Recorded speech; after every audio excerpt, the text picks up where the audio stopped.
অসমত ভাল উদ্যোগ প্ৰতিষ্ঠান যে নাই, পঢ়ি শুনি লজাবোৰ কেৰেলা লৈ যায়।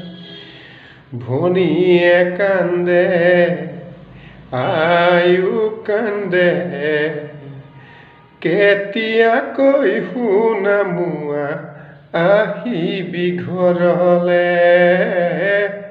সদায় ৰাতি ৰখি থাকো এসাঁজ ভাত খাবলে।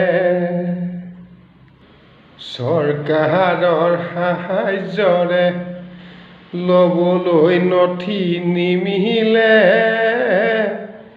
অসমীয়াবোৰ ওলাইছে কেৰেলালে।